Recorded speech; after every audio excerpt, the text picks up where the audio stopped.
양반이 귀신에게 이유 없이 괴롭힘을 당했다. 남대문 밖에 사는 심씨 성을 가진 양반이 있었다. 집이 무척 가난하여 외출을 할 때면 남편과 아내가 한 벌의 옷을 서로 바꿔 입고 번갈아 나갈 정도였다. 그나마 병마졸도사 이석구와 친척이어서 간혹 이석구가 도움을 주어 주기나 겨우 먹고 다녔다. 작년 겨울 한낮에 심씨가 한가롭게 쉬고 있는데 갑자기 사랑방 지붕에서 쥐가 기어다니는 소리가 들렸다. 심씨는 쥐를 내쫓으려고 담뱃대로 천장을 쳤다. 그런데 갑자기 천장에서 소리가 들렸다. 나는 쥐가 아니라 사람입니다. 당신을 보려고 산 넘고 물 건너 여기에 왔으니 나를 박대하지 마십시오. 심씨가 놀라서 분명 도깨비인가 싶었지만 생각해보니 대낮에 어떻게 도깨비가 나오겠는가. 어떻게 된 일인지 혼란스러워하는데 다시 천장에서 소리가 났다. 내가 먼 길을 와서 몹시 배가 고프니 밥을 한 그릇만 주시오. 심씨는 아무런 대답도 하지 않고 곧장 안방으로 들어가 가족에게 그 상황을 이야기했다. 하지만 가족 중 누구도 그 사실을 믿지 않았다. 그런데 심씨가 말을 마치자마자 공중에서 소리가 났다. 당신들끼리 모여서 나 몰래 내 이야기를 하면 안 됩니다. 아이들과 부인들이 놀라 달아나니까 귀신도 부인을 따라가며 계속 외쳤다. 놀라서 도망칠 필요 없습니다. 나는 앞으로 이 집에서 오랫동안 머무를 것입니다. 곧 한 집안 식구가 될 텐데 나를 섭섭하게 하지 마십시오. 부인들이 여기저기 가서 숨었지만 가는 곳마다 따라다니며 머리 위에서 밥을 달라고 계속 소리를 쳤다. 결국 밥과 반찬을 한 상 차려서 대청마루에 놓아두었더니 음식을 먹고 물을 마시는 소리가 들렸다. 귀신이 밥을 잠깐 사이에 다 먹어 치웠으니 다른 귀신들이 제사를 지내면 음식의 향만 맡고 가는 것과 달랐다. 심씨가 놀라서 물었다. 너는 어떤 귀신이고 무슨 이유로 우리 집에 들어온 것이냐? 귀신이 말했다. 나는 문경관이라 합니다. 세상을 두루 돌아다니다 우연히 이 집에 들어온 것이요. 배부르게 밥을 먹었으니 이제 가겠소. 곧 작별을 하고 귀신이 떠났다. 그런데 다음날 귀신이 또 찾아와서는 어제처럼 먹을 것을 요구하고 다 먹은 다음 가버렸다. 이후 귀신은 매일 찾아왔고 어느 날은 하룻밤을 자고 가며 이야기를 하기도 했다.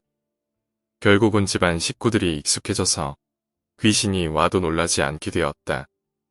하루는 심씨가 귀신을 쫓아내려고 벽에 부적을 붙이고 온갖 잡기를 쫓아내는 물건들을 구해 집 앞에 내어놓았다. 그랬더니 귀신이 또 와서 말했다. 나는 요기가 아닙니다. 그런 수작이 무서울 리가 있겠습니까? 빨리 그것들을 치워서 나 같은 손님을 거절하지 않는다는 뜻을 보여주시오. 심씨가 어쩔 수 없이 물건들을 치우고 물었다. 너는 미래의 운명에 관해 알고 있느냐? 귀신이 말했다. 아주 자세히 알고 있습니다. 심씨가 말했다. 우리 집은 미래에 어떻게 될 것 같으냐? 귀신이 말했다. 당신은 충분히 69살까지 살겠지만 평생 불후할 것입니다. 당신 아들은 몇 살까지 살 것이고 손자에 가서야 겨우 과거에 급제할 것이요. 하지만 그나마도 쉽게는 못할 것 같습니다. 심씨가 그 말을 듣고 놀랄 뿐이었다.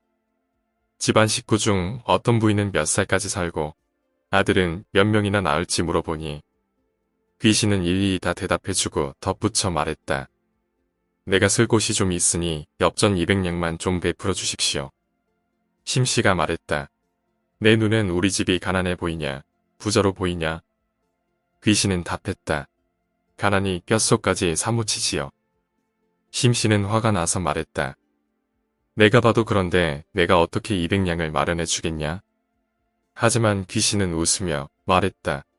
당신 집안에 숨겨둔 상자 속에 조금 전에 빌려온 200냥이 있는 걸 내가 아는데 왜 그 돈을 나한테 주지 않습니까? 하지만 심씨가 말하기에 내가 쓸 돈도 없어서 겨우 빌어서 꿔온 돈인데 이 돈을 지금 너한테 주면 나는 저녁 먹을 거리도 없을 것이다. 나보고 어쩌라는 말이냐? 귀신은 답했다. 당신 집에 아직 쌀이 어느 정도 남아있으니 저녁밥은 충분히 먹을 수 있을 것이요. 어째서 거짓말로 때우려 하는 것이요. 내가 이 돈을 가져갈 테니 화내지 마시길 바랍니다. 말을 마치고 귀신은 훌쩍 가버렸다. 심씨가 상자를 열어보니 자물쇠는 제대로 채워져 있었으나 돈은 사라지고 없었다. 심씨는 손해가 점점 커지는 것에 고민하다. 부인들을 친정으로 보내고 자신도 친한 친구의 집에 가서 자기로 했다. 그랬더니 귀신은 친구 집까지 쫓아와서 화를 내며 말했다. 어째서 나를 피해 이런 곳까지 와서 빌어 살고 앉았소? 당신이 만약 천리를 달아난다 해도 내가 못 찾을 것 같소. 귀신은 이번에는 그 집 주인에게 밥을 달라고 했다. 주인이 밥을 안 주자 귀신은 온갖 욕을 해대며 그릇들을 깨부쉈다. 이토록 밤새도록 소란을 피우니까 주인은 심씨에게 원망을 하며 깨진 그릇값까지 물게 했다. 심씨가 도저히 버틸 수가 없어서 날이 새자마자 집으로 돌아갔다. 귀신은 부인들의 친정까지 찾아가 똑같이 소란을 피워서 부인들도 돌아와야만 했다. 이후 귀신은 평소처럼 심씨 집을 드나들었다. 그러다 하루는 귀신이 말했다.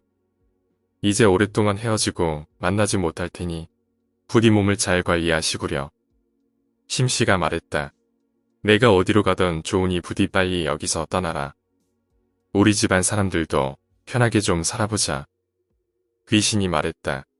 우리 집은 경상도 문경에 있습니다. 고향으로 돌아갈 결심을 했지만 노젓돈이 없구려. 그러니 엽전 1000냥만 내게 주시오. 심씨가 말했다. 내가 가난해서 밥도 잘 못 챙겨 먹는 건 너도 알 거 아니냐. 그렇게 많은 돈을 내가 어디서 구하냐. 귀신이 말했다. 당신 친척인 절도사 이석구 집에 가서 내 이야기를 하면 쉽게 빌려줄 겁니다. 어째서 돈을 구해오지 않아서 내가 집에 못 가게 합니까? 심씨가 말했다. 우리 집안의 모든 것은 절도사께서 주신 것이다. 입은 은혜가 너무 큰데 하나도 보답을 못해서 항상 부끄러워하고 있는데 또 1000냥을 빌리라는 게 말이 되느냐? 귀신이 말했다. 내가 당신 집에서 소란을 피운 걸 이미 절도사도 알고 있을 것이요. 당신이 이것만 해주면 여괴를 쫓아낼 수 있다고 말하면 어찌 도와주지 않겠습니까? 심씨가 기가 막혀서 말도 못했다. 그래서 즉시 이석구의 집으로 달려가 사정을 모두 말했다. 이석구는 화를 냈지만 결국 돈을 주었다. 심씨가 돈을 가지고 집에 돌아와 상자 깊숙이 감춰두고 앉아 있으니 곧 귀신이 와서 환하게 웃으며 말했다. 노젓돈을 넉넉히 가져도 주시니 참 감사합니다. 덕분에 노젓돈을 얻었으니 이제 집에 돌아갈 테요. 심씨가 귀신을 속이려고 말했다. 내가 누구에게서 돈을 얻어왔어. 너한테 노젓돈을 주겠냐? 귀신이 웃으며 말했다.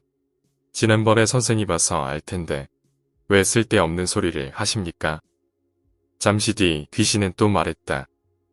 내가 이미 상자 속에 당신 돈을 가져갔습니다. 그렇지만 250냥은 남겨두었으니 가서 술이나 한잔 하십시오.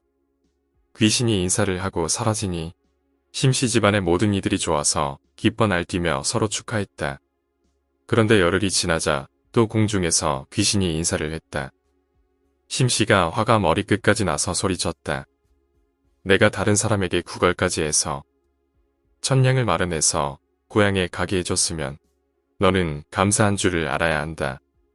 그런데 지금 약속을 깨고 다시 와서 나를 고통스럽게 하니 너는 은혜도 모르는구나. 내가 사당에 가서 너에게 벌을 주라고 빌어야겠다. 귀신이 말했다. 저는 문경관이 아닙니다. 제가 무슨 은혜를 저버렸습니까? 심씨가 말했다. 문경관이 아니라고? 그럼 너는 누구냐? 귀신이 말했다. 나는 문경관의 아내입니다. 당신 집에서 귀신을 잘 대접한다고 남편이 그러길래 먼 길을 왔습니다. 그런데 당신은 반갑게 맞이해야지 욕이나 하고 있군요. 남녀를 모두 공경하는 게 선비일 텐데 당신은 책을 읽으면서 배운 것도 없습니까? 심씨가 기가 막혀서 헛웃음만 웃었다. 귀신은 또 날마다 찾아왔다고 하는데 그 이후로는 심씨의 소식이 끊겨 어찌 되었는지 알 수가 없다.